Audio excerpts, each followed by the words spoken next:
大家好，我係小新。喺一年四季入面，小新最中意嘅就係春天啦。一年之計在於春，跟團去玩勁輕鬆。春天嘅天氣唔會太熱，又唔會太凍，係全年最適合去旅行嘅。我哋今次參加咗一個浪漫嘅廣州櫻花2天團啦，團費平日價529蚊加160蚊導遊費。食嗰方面包咗2個午市圍餐同埋自助早晚餐。玩嗰方面都唔執輸啊！第一日會去遊樂園睇馬戲團，而第二日就浪漫咯 ，romantic 啊各位，要去櫻花遊樂園睇花花啊！而除咗以上講嘅嘢，今次呢個團仲有一個好特別嘅安排㗎。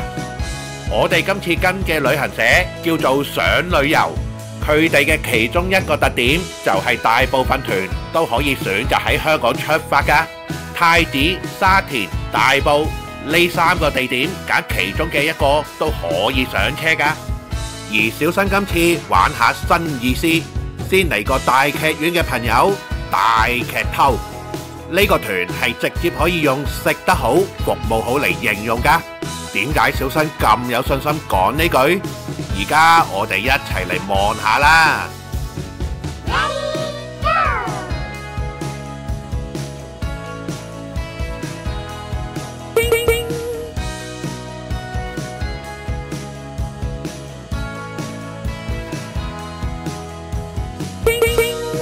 喺香港集合就係幾個畫面就到，咁方便啦。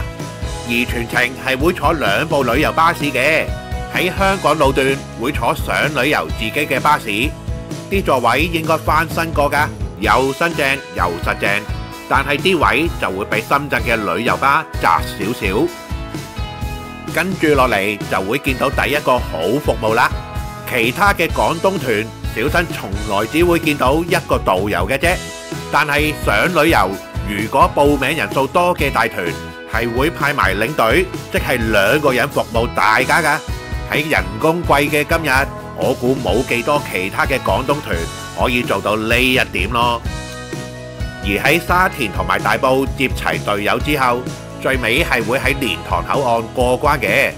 小新就第一次喺呢邊集合啊，估唔到都幾多團㗎喎。而喺呢度有件幾搞鬼嘅事啊！一開始導遊俾張貓紙，小新心諗咁簡陋嘅，點知佢轉頭又俾咗張勁詳細嘅紙仔喎。一個團2個服務人員2張貓紙，唔知道呢個旅程又會唔會雙重享受呢？一上車，女士們就已經開心啦！300婦女節，每位可愛嘅女士，人人一枝花。夠膽死當住小新面送花俾小歪，但係又難得小新唔嬲喎。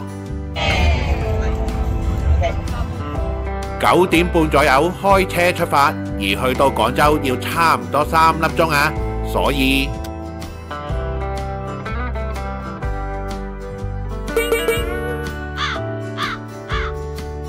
大約11點3啦，放輕鬆時間。麗城服務區呢邊唔大啊，得幾檔食店加幾檔賣嘢嘅小店，但係入面居然有間幾得意嘅鋪頭，懷舊精選 CD， 童年回憶翻晒嚟啊老友！而當然呢啲嘢係得小新會留意啫，大部分嘅團友都選擇咗補充能量，而當然都包括佢啦。喺服務區稍作休息之後，坐多個零鐘頭車就要感受呢個團嘅第一餐啦。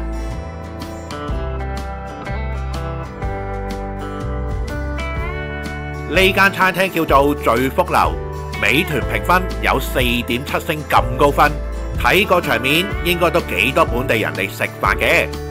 我哋呢餐叫做海皇冬瓜船宴，所以畫面入面呢一條條大冬瓜好有用㗎。有咩用？嗱，呢一刻各位幻想下自己係船長啦。喺呢一刻，冬瓜就化身咗做一條戰船，而入面啲海鮮就係無數嘅士兵啦。一個個士兵都準備就緒啦，準備好入侵我哋個位啦。而同台嘅團友們當然會束手就擒啦。你當我哋漏嘅咩？你睇下個戰況幾激烈，小歪個頭又衝到幾咁前。最尾我哋發現團友們戰鬥力都好平均啊，每人捕獲一嚿雞、一隻蝦、一粒丸同埋鮑魚花膠海參各一件。我哋成功守住咗第一輪激戰啊！但其實我哋唔開心得幾耐咋，啲敵人真係好蠱惑啊！首先有扮做叉燒嘅豬肉乾，睇落去似叉燒，但係食落去100%嘅豬肉乾味，邪惡得嚟又令人忍唔住要食多幾嚿。又有扮煮燶咗嘅燒鵝，見佢黑掹掹，以為煮燶咗啦，但其實係黑松露嚟噶，煮到好入味添。而且呢碟最蠱惑嘅係黑掹掹嘅外表，隱藏住白雪雪嘅陳村粉。跟住有個傳統糕點，食落去應該係馬拉糕嚟嘅。然之後呢個粉絲煲不得了咯，貌不驚人，但係有彈性之餘，個調味做得好好啊！全台讚不停口啊！再加埋2碟健康嘅綠色食物，最尾我哋係大敗啊！俾船長啲食物贏咗，碟碟都食到光盤咁滯，先至滿足咁走人啊！食飽飽，輪到遊玩嘅時間。2019年開業嘅廣州融創樂園喺呢度，基本上有3樣嘢可以做。就係玩遊戲、行街同埋睇表演。遊戲嚟講，各位可以當呢度係迷你版嘅海洋公園啦。入面有好刺激嘅跳樓機，玩到頭暈嘅轉轉轉，到一大班朋友齊齊玩重溫童年嘅小火車都有。而如果唔中意玩遊戲，呢度都有唔少幾得意嘅打卡位㗎。I don't think so. No, no, no, no. I don't think so. No, no, no, no. It's never, ever, ever, ever, ever, ever gonna happen. I don't think so. No, no, no, no. I don't think so. No, no, no, no. It's never, ever, ever, ever, ever, ever gonna happen. 喺玩遊戲或者打卡之餘，要記得早啲去馬戲團揀返個靚位啊，因為好精彩啊！1個鐘頭嘅表演，但係好成功咁觸動咗每個觀眾嘅心。同印象中嘅馬戲團最大嘅分別就係加入咗好多現代燈光嘅元素啊，完美咁演繹咗目不暇給呢4個字。小新最記得嘅就係其中有一場4架車喺籠入面嘅表演，現場睇個氣氛係正到呢，全場嘅朋友都尖叫咗出嚟啊！可能會有朋友仔問：小新，咁呢度同千古情邊個正啲啊？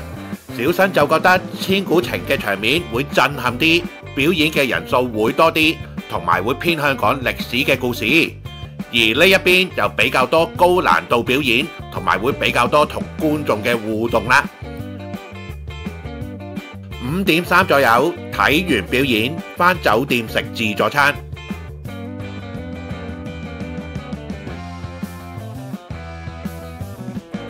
南韓明珠酒店雖然只係4星級，但係個大堂係可以媲美5星嘅。嚟到酒店又發現一件旅行團服務好嘅事啊！事緣係小新係咁影片啦，俾領隊發現咗，就幫我哋安排入去影下嘢食先。所以小新就第一次可以喺冇人嘅餐廳拍片，感覺自己專業咗啊！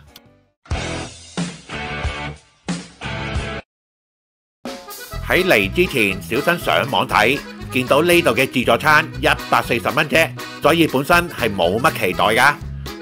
但係入到嚟一睇，心諗有驚喜喎。第一個印象係個裝修幾靚仔啊，俾到人舒服嘅感覺。食物就由香港人至愛嘅魚生開始，總共有6款。而同樣係日系食品嘅壽司自助餐嚟講，種類應該算多㗎啦。然後有5款冷海鮮，偷偷話俾你聽啊！入面小歪最推介嘅係皮皮蝦啊，佢話雖然睇佢嘅皮皮蝦咧，咁樣幾細下，咁樣細細隻，但係佢真係好肥好肥啊！你睇，真係超肥，你睇。同樣係冷食物嘅，有呢啲以前好流行嘅撈料、西式冷肉同埋水果。再睇落去，熱辣辣嘅嘢嚟啦，個辣海鮮好正啊！再一路睇落去，咕嚕肉、腰鼻類全部都係粉嚟嘅。然之後再加啲其他種類嘅肉同埋綠色食物。熱盤區呢邊總共有10零款食物啦。然後調轉身睇後面，有啲燒烤食品、披薩、蛋撻、炸物。再後面啲有個麵檔啦，唔好睇而家冇人啦，實戰嘅時候係排隊排到好勁㗎。食嘢自然會口渴，呢度除咗咖啡果汁、汽水同埋啤酒，仲有2款湯同埋1碗糖水，但係啲湯凍嘅，口感就麻麻地啦。最後望埋啲甜品啦，竟然有10幾種蛋糕，而雪糕類嘅海鹽味係勁好味㗎，有嚟嘅話一定要試下。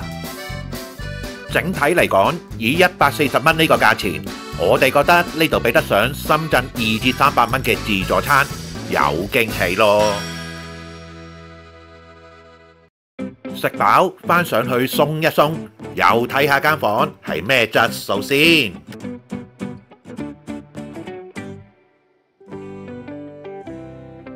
呢一間呢係商務大床房，應該有450尺左右啦。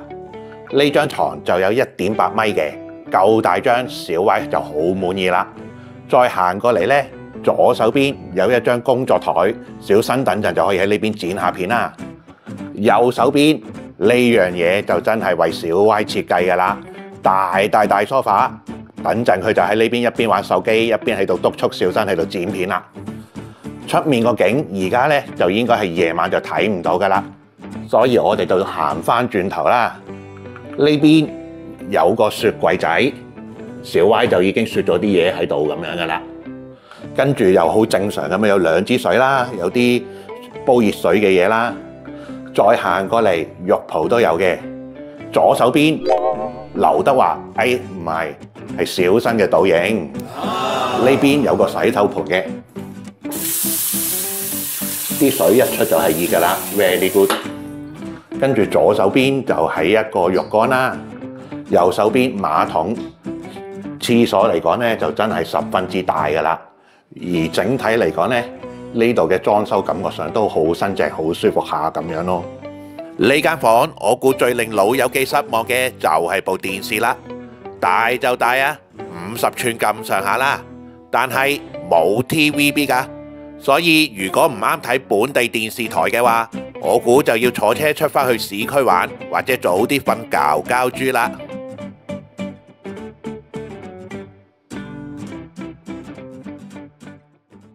The next morning.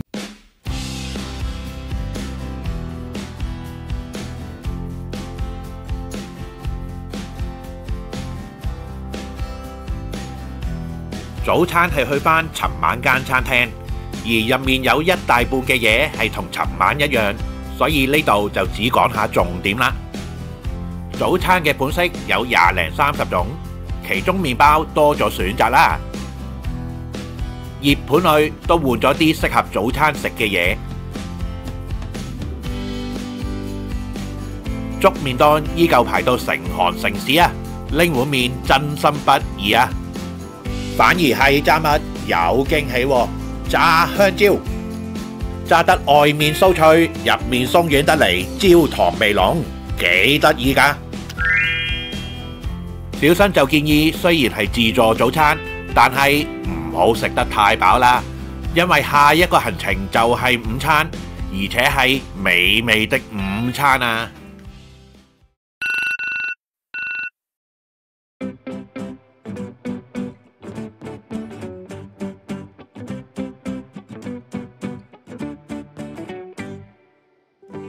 餐廳個名叫做金竹農莊，美團評分4.7星。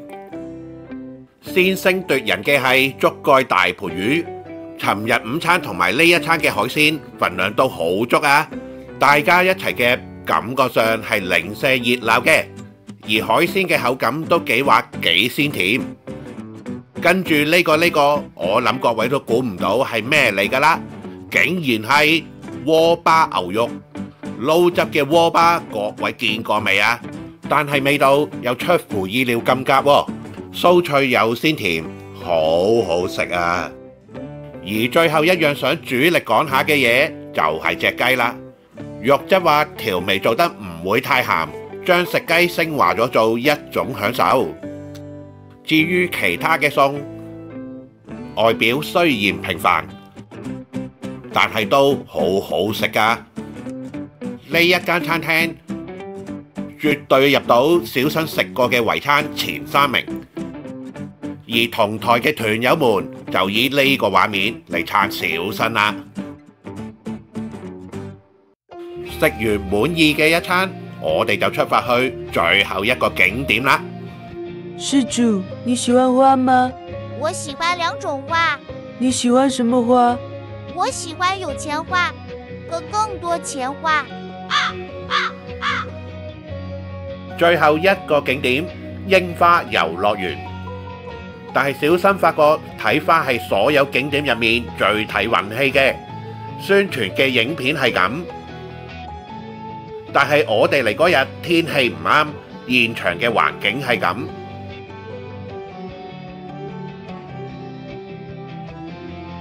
雖然冇得睇櫻花，但係都可以當行公園咁行下呢度嘅。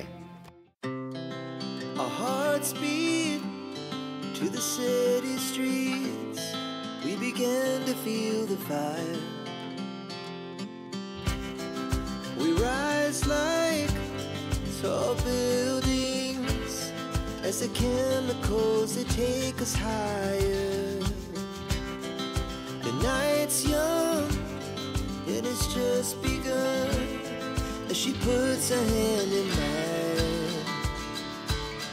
We wanna chase the night, wanna dance to the light, pull the stars from the sky, just two hearts running wild. 3點半左右啟程返深圳，今次參加咗一間比較少聽見嘅旅行社，小新覺得幾有意思㗎。